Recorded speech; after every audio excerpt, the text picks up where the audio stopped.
السلام عليكم ورحمة الله. الحمد لله. الحمد لله نحمده ونستعينه ونستغفره ونؤمن به ونتوكل عليه ونعوذ بالله من شرور أنفسنا ومن سيئات أعمالنا.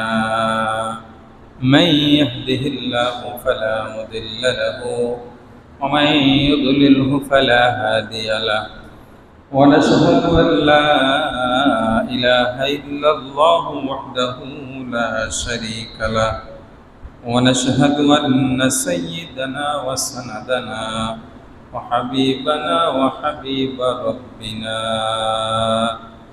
وطبيب قلوبنا وأولانا ومولانا محمدا عبده ورسوله، أرسله إلى الخلق بالحق بشيرا ونذيرا وداعيا إلى الله بإذنه وسراجا وقمرا منيرا. أما بعد فقد قال الله سبحانه وتعالى في كلامه المجيد والفرقان الحميد: أعوذ بالله من الشيطان الرجيم. بسم الله الرحمن الرحيم. الحمد لله رب العالمين الرحمن الرحيم مالك يوم الدين. وقال صاحب القرآن صلى الله عليه وسلم: الراحمون يرحمهم الرحمن تبارك وتعالى. ارحم من في الأرض يرحمكم من في السماء، أو كما قال النبي صلى الله عليه وسلم. صدق الله مولانا العظيم وصدق رسوله النبي الأمي الكريم، ونحن على ذلك لمن الشاهدين والشاكرين، والحمد لله رب العالمين. وقال تعالى: إن الله وملائكته يصلون على النبي يا أيها الذين آمنوا صلوا عليه وسلموا تسليما. اللهم صل على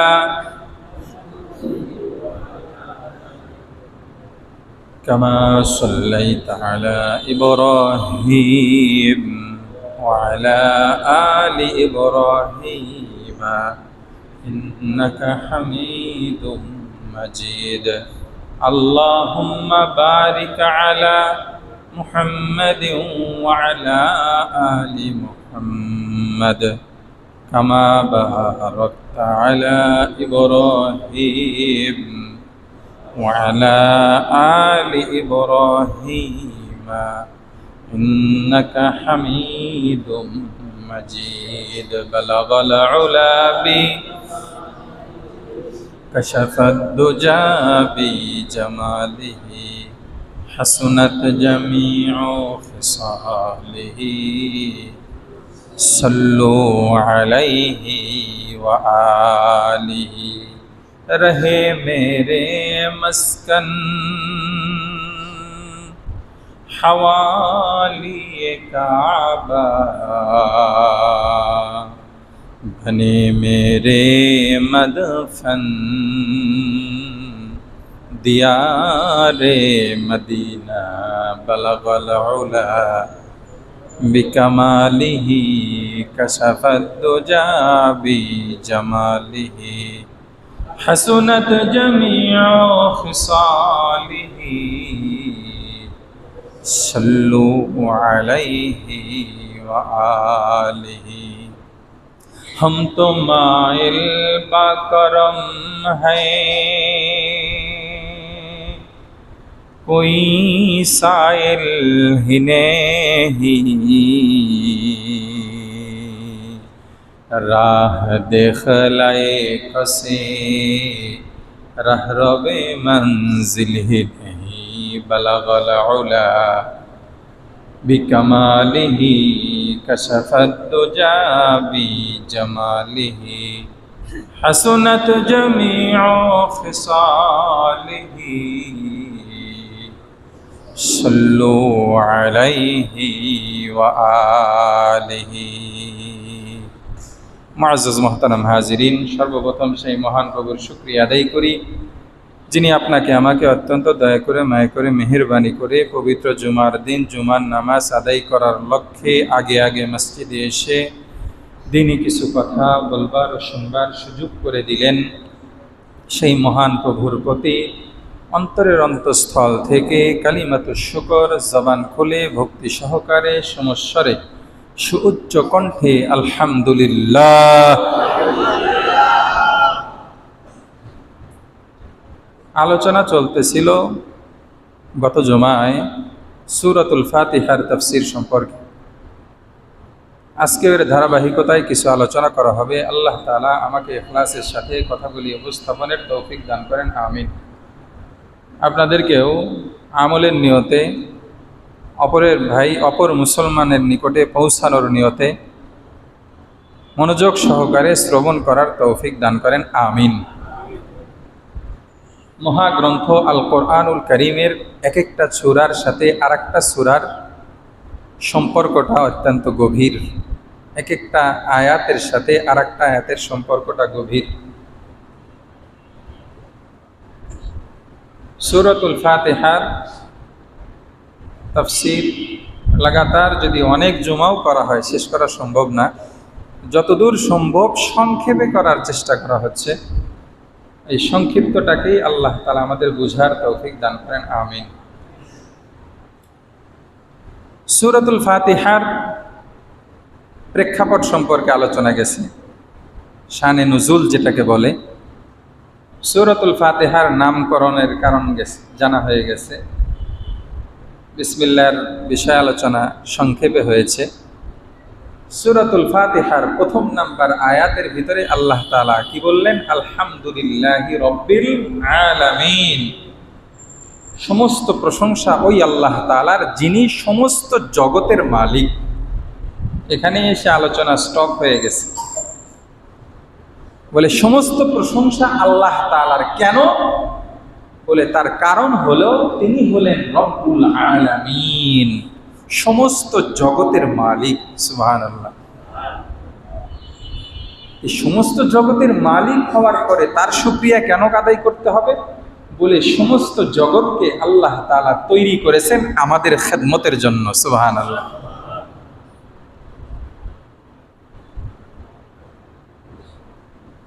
মহামান্য রাষ্ট্রপতিকে, বাংলাদেশের সিচুয়েশনে বলতেছি, রাষ্ট্রীয় প্রটোকলে তাকে রাখা হয়। সে কোনো জায়গায় সফরে গেলে রাষ্ট্রীয় নিরাপত্তা বাহিনীর যতগুলি দল আছে প্রত্যেকটা দল থেকে চৌকো সদস্যদেরকে যাচাই বাছাই করে তার নিরাপত্তা দেওয়ার জন্য আগেই ইঞ্জিনিয়ার কোরের মাধ্যমে ওখানে এক্সপার্ট ডগ, এক্সপার্ট ওই সেনা সদস্য এবং অন্যান্য বাহিনীর সদস্যদেরকে দিয়ে ওই জায়গাটাকে চিরুনি অভিযান চালিয়ে দেখা হয় এখানে ওনার জন্য নিরাপদ নাকি অনিরাপদ। সব কিছু করা হয়। এমনি এমনি করা হয় না। উনি এত নিরাপত্তা পাওয়ার পরে ওখান থেকে দেশের ভালো মন্দ যেগুলো আছে এগুলো সে কি করবে? দেখভাল করবে। দেশের মঙ্গলজনক সিদ্ধান্তগুলি উনি অনুমোদন দিবেন। প্রত্যেকটা পার্লামেন্ট বসার আগে তার থেকে অনুমোদন নেয়। এরকম আরো বিভিন্ন বিষয়। তার মানে স্পেশাল সিকিউরিটির কারণ, স্পেশাল কাজের জন্য তাকে তৈরি করা।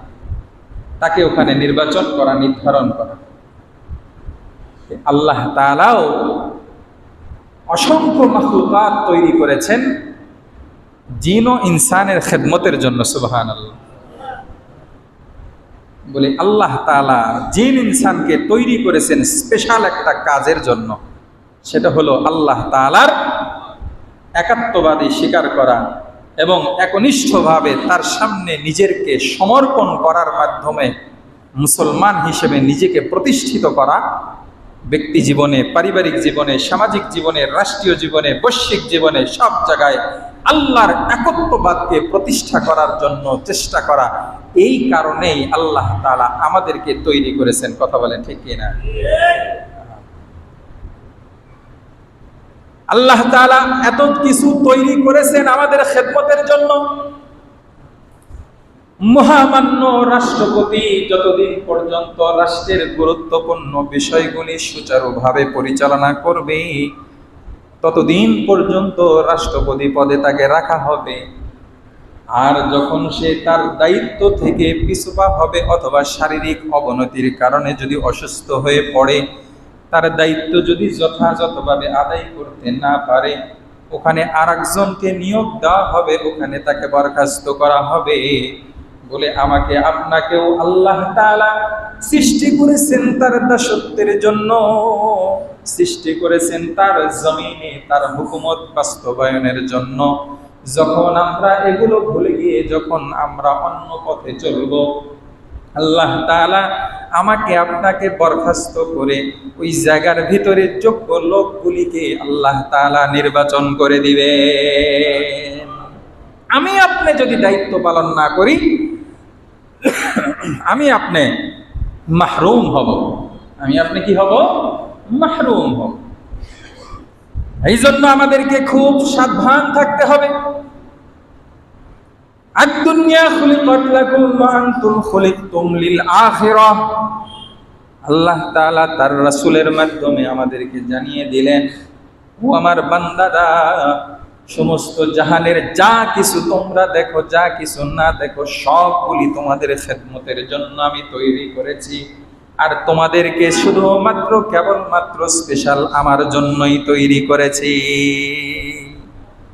গত জুমায় আলোচনা চলতেছিল যে দুনিয়াতে অনেক অনিষ্টকারী বস্তু আছে যেগুলোকে আল্লাহ তাআলা তৈরি করেছেন।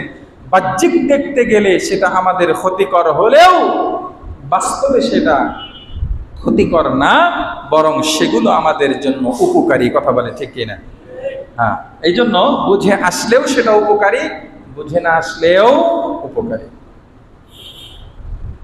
বলে বুঝে আসবে না কেন? আমরা তো অনেক জ্ঞানী, কি কসুর জ্ঞান রাখি।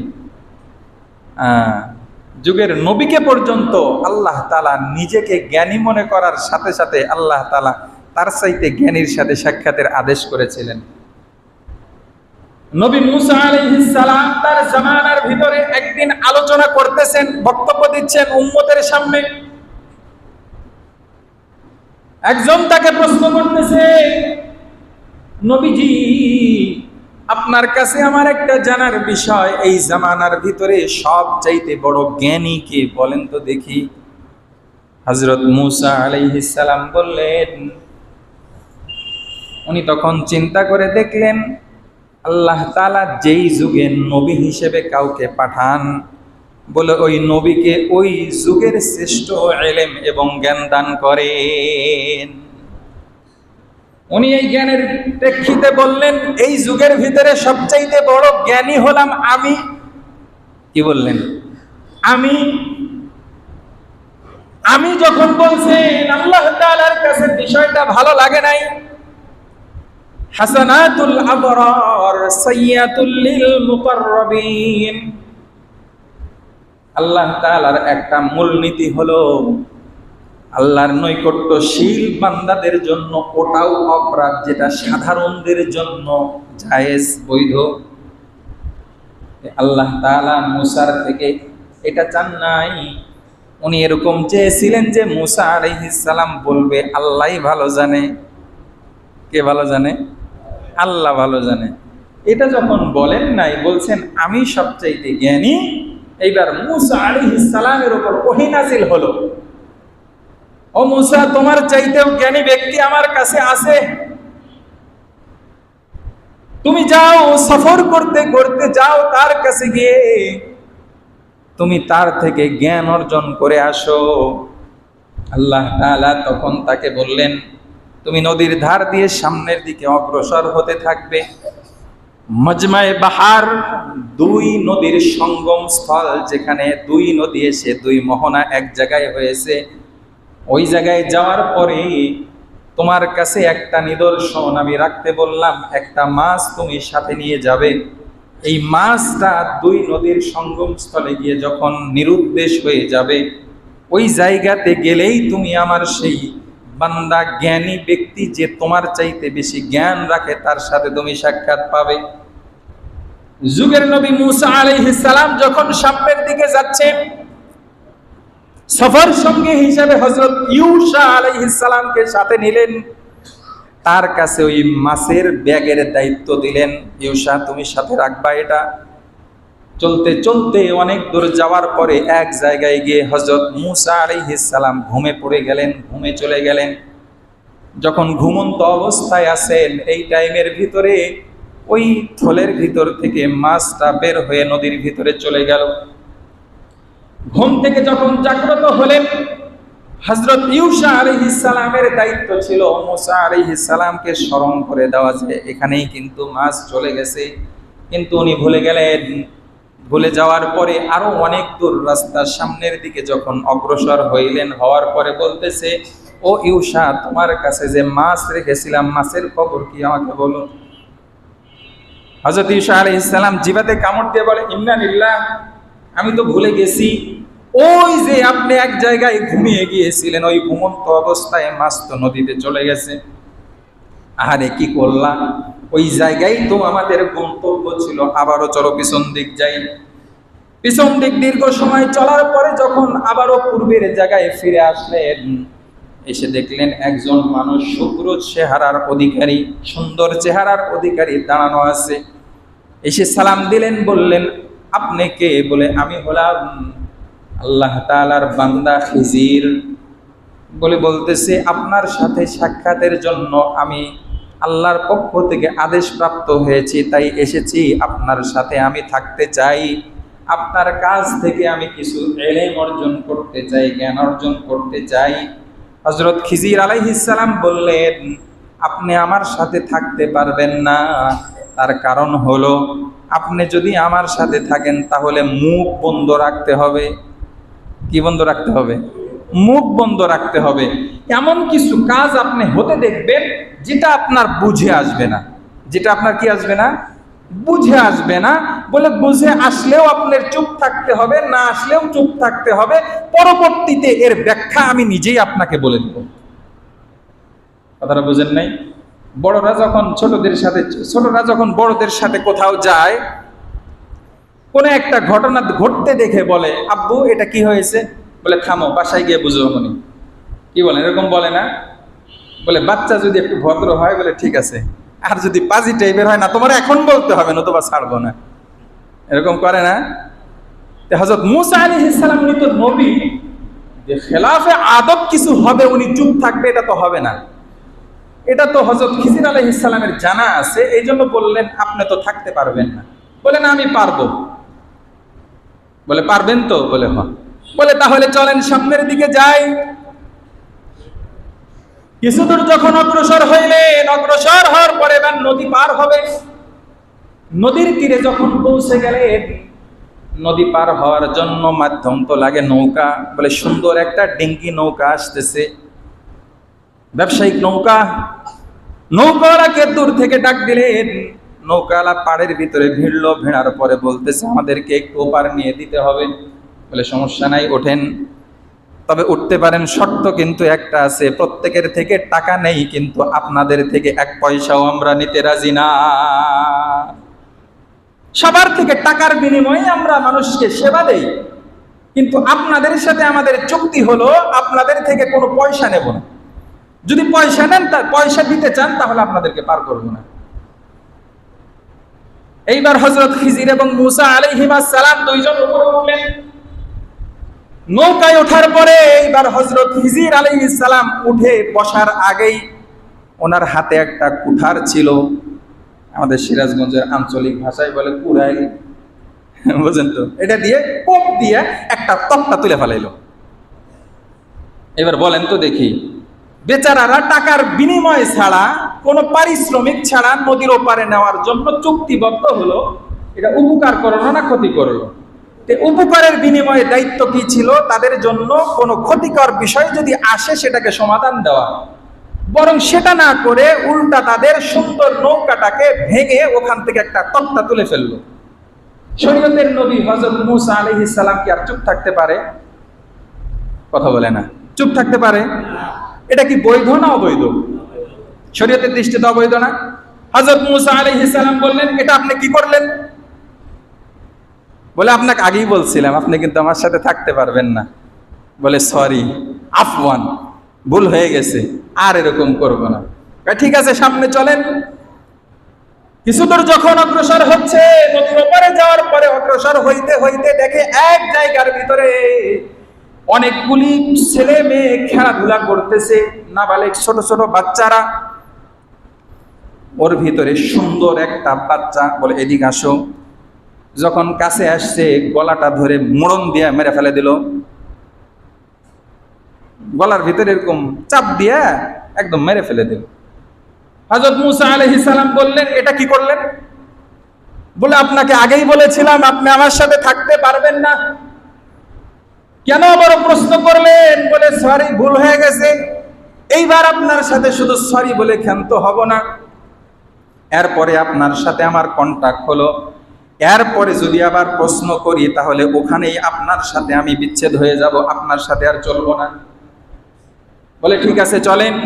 সামনের দিকে যাইতে যাইতে একটা জনপদে পৌঁছে গেলেন। পৌঁছার পরে ওই জনপদের বাসিন্দাদেরকে লক্ষ্য করে বললেন, আমরা মুসাফির মানুষ, আমরা সফর করতে করতে এই জায়গা পর্যন্ত এসেছি, আপনাদের কাছে আমাদের দরখাস্ত হলো, আমাদেরকে রাত্রিবেলার জন্য কেউ যদি মেহমানদারি কবুল করতেন তাহলে আমরা নিরাপদে থাকতে পারতাম, রাত্রিবেলায় ঘুমাইতাম। দিনের আলো যখন শুরু হতো সকালবেলা আবারও বিদায় নিয়ে আমরা সামনে চলতাম। সবাই তখন একযোগে ওই এলাকাবাসী বলল, না, তোমাদেরকে থাকার জন্য দেওয়ার মতো আমাদের কোনো ব্যবস্থা নাই, থাকলেও দেব না। বলে যখন এরকম বললেন, বলার পরে হযরত মূসা আলাইহিস সালাম এবং খিজির আলাইহিস সালাম সামনে যাচ্ছেন। যাইতে যাইতে দেখেন যে একটা দেওয়াল ওখান থেকে ধসে পড়তেছে। হযরত খিজির আলাইহিস সালাম বললেন, আসেন, এই দেয়ালটা ধসে পড়তেছে, এই দেয়ালটাকে আমরা একটু মেরামত করে সুন্দর করে দেই। হযরত মূসা আলাইহিস সালাম বললেন, আপনি তো আজীব মানুষ, যেই মানুষদের কাছে আমরা থাকার জন্য মাত্র একটা রাতের জন্য অনুমতি চাইলাম, প্রার্থনা করলাম, কেউ রাজি হলো না। এনাদের ক্ষতি না করলেও তাদের তো উপকার করা এটা আমাদের জন্য জরুরি না? হযরত খিজির আলাইহিস সালাম বললেন, এখানেই আপনার সাথে আমার বিচ্ছেদ, চুক্তি অনুযায়ী। কি অনুযায়ী? চুক্তি অনুযায়ী।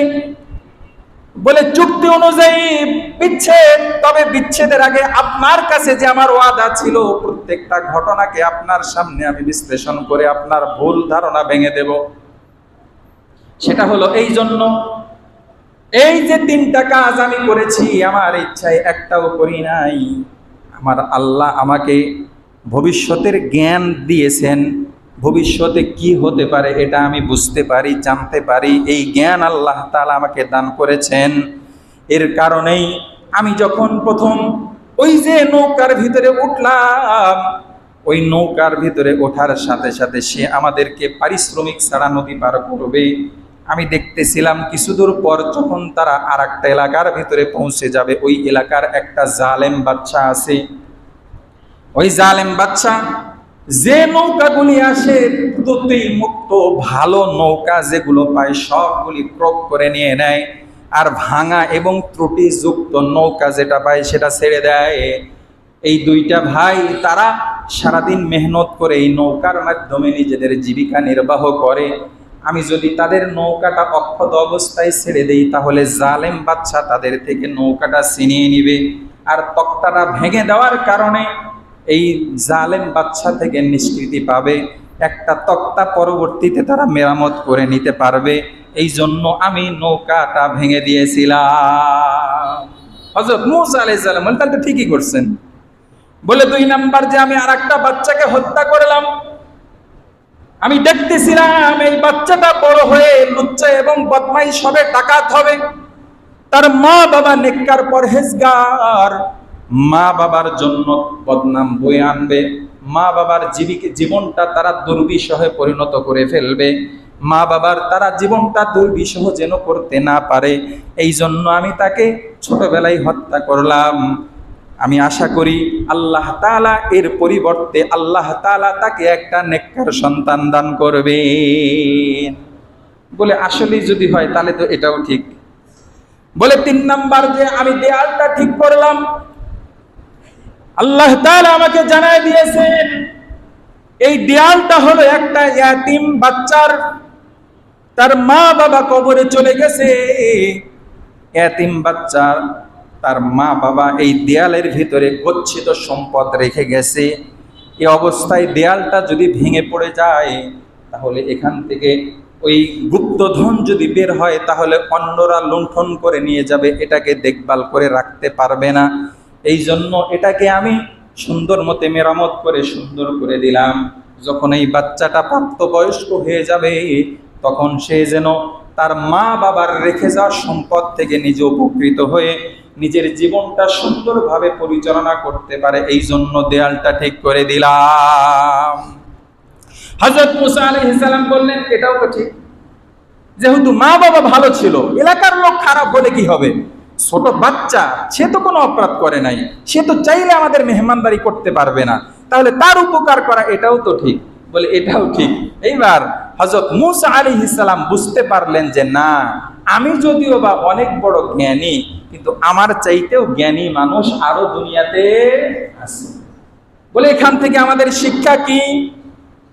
এখান থেকে শিক্ষা হলো আমাদের জন্য যা যা উপকার এটা তো আমরা সহজেই বুঝি, আর যেগুলো আমাদের জন্য অনুপকার মনে করি, ক্ষতিকারক মনে করি, বলে এটাও বাহ্যিক ক্ষতিকারক মনে হলেও বাস্তবে এখানেই কল্যাণ নিহিত আছে। বাস্তবে এখানে কি আছে? কল্যাণ নিহিত আছে। হয়তো বা দুনিয়াবি কল্যাণ অথবা আখিরাতের কল্যাণ। যদি দুনিয়ার কল্যাণ হয় ফাবিহা, এটাও ভালো।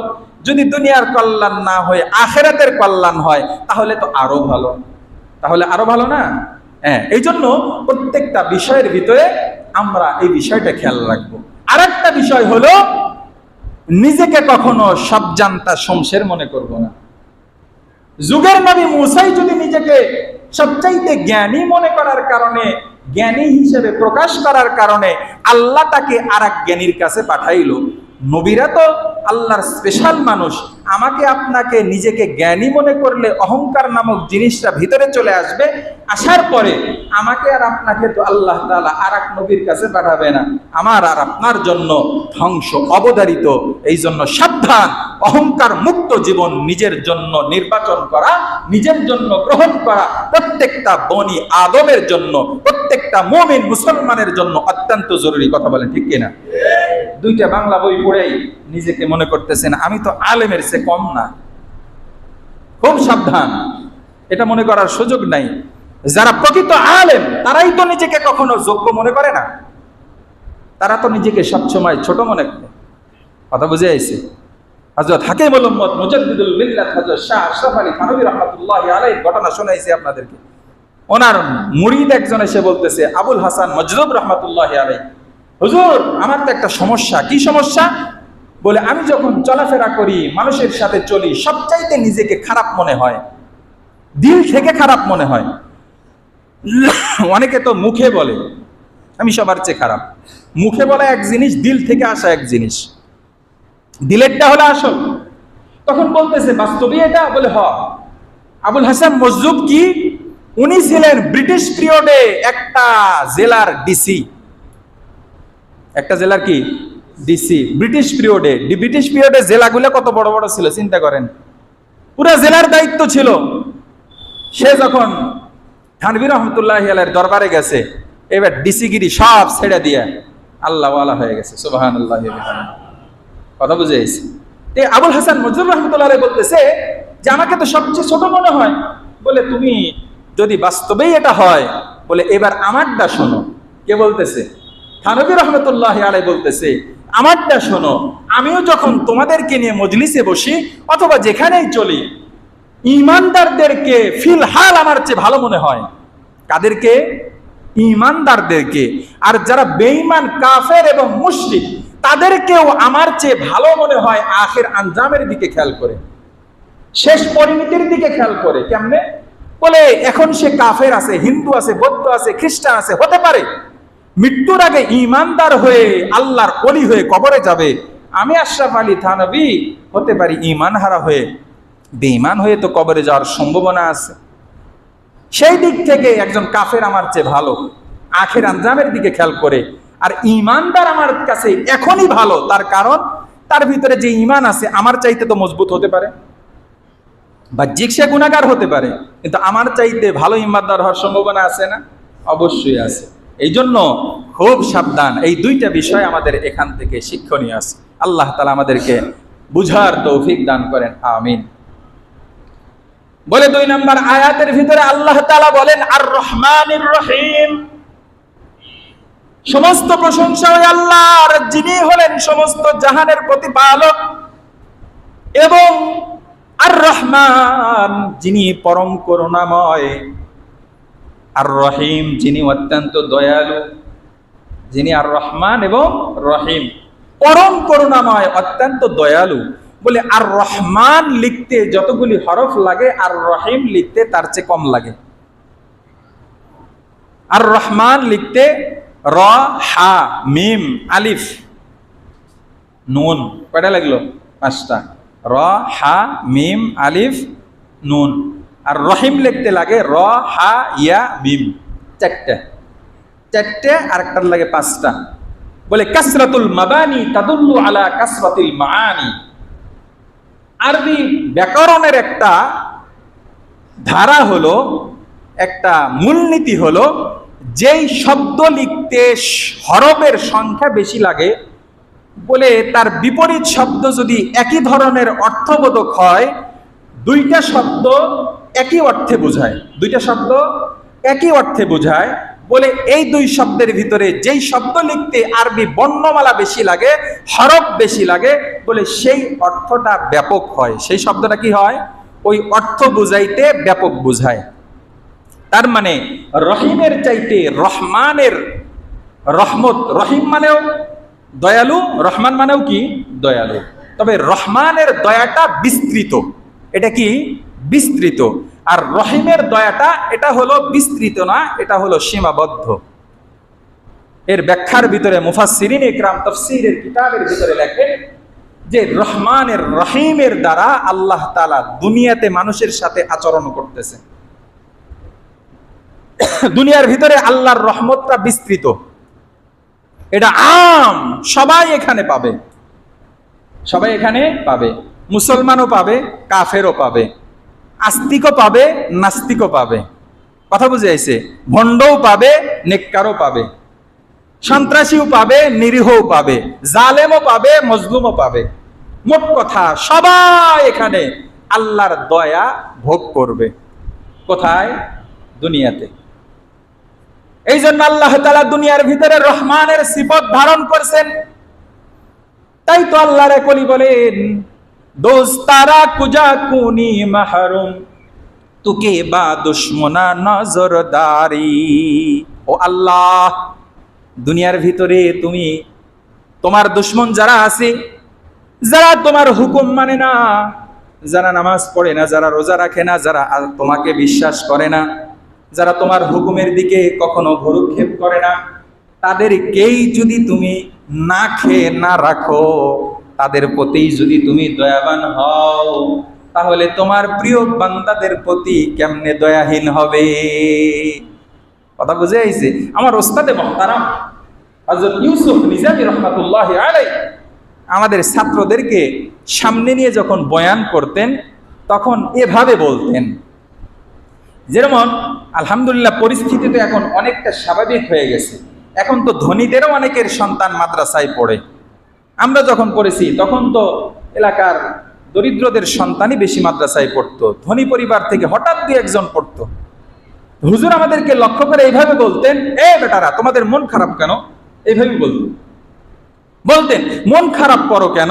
তোমরা মাদ্রাসায় এসেছো, তোমরা হয়তো দুনিয়াদারদের মধ্যে কোটিপতি হবে না, তবে এটা নিশ্চিত থাকো, যেই আল্লাহ তাআলা কাফেরকে খাওয়ায়, মুশরিককে খাওয়ায়, নাস্তিককে খাওয়ায়, ফাসিক ফুজ্জারকে খাওয়ায়, জিনাকারকে খাওয়ায়, ব্যভিচারকারীকে খাওয়ায়, জালেমকে খাওয়ায়, সেই আল্লাহ তাআলা একজন মাদ্রাসার তালবে ইলম, মাদ্রাসায় লেখাপড়া করবে, আলেম হবে, 5 ওয়াক্ত নামাজ নিয়মিত পড়বে, সকালবেলা সূরা ইয়াসিনের তেলাওয়াত করবে, রাত্রিবেলায় সূরা ওয়াকিয়ার তেলাওয়াত করবে, ঘুমানোর পূর্বে সূরা মুলকের তেলাওয়াত করবে, সে না খেয়ে থাকবে, এটা তো হতেই পারে না। কাল্লা লা ইউমকিনু হাকাযা, এটা তো হতেই পারে না। হুজুরের এই বয়ানটা মিনিমাম শতাধিকবার এই কান দিয়ে শুনেছি, তখন থেকে আজমবিল জজম ভিতরে ঢুকে গেছে, রিজিকের মালিক একমাত্র আল্লাহ। কথা বলে ঠিক কিনা? এই জ্ঞানটা দিলের ভিতরে ঢুকাতে হবে। রাজি আছেন না ইনশাআল্লাহ? হ্যাঁ, বলে যেই রহমান দুনিয়ার ভিতরে খাওয়াবেন, তবে এর সিস্টেমটা সম্পূর্ণ উল্টা হবে আখিরাতে। বলে আখিরাতে তিনি আর রহমান থাকবেন না, আখিরাতে তিনি হবেন রহিম। শুধুমাত্র কেবলমাত্র ঈমানদারদেরকেই আল্লাহ তাআলা রহমত দিবেন, তবে এই রহমতটা অত্যন্ত পরিপূর্ণ। সুবহানাল্লাহ। অত্যন্ত কি পরিপূর্ণ। দুনিয়ার রহমতটা এটা বিস্তৃত, তবে পরিপূর্ণ না। আর আখিরাতের রহমতটা এটা গভীর এবং পরিপূর্ণ, বিস্তৃত না। দুনিয়ার রহমত কাফের পাবে, মুশরিক পাবে, বৌদ্ধ পাবে, ইহুদি পাবে, খ্রিস্টান পাবে, সবাই পাবে। আখিরাতের রহমত শুধুমাত্র কেবলমাত্র ঈমানদাররা পাবে। এইজন্য আসুন ঈমানের পথে মেহনত করে ঈমানের পথে অটল থাকার চেষ্টা করি। আল্লাহ পাক আমাদেরকে কবুল করেন, আমিন। ওয়া আখিরু দাওয়ানা আলহামদুলিল্লাহি রাব্বিল আলামিন।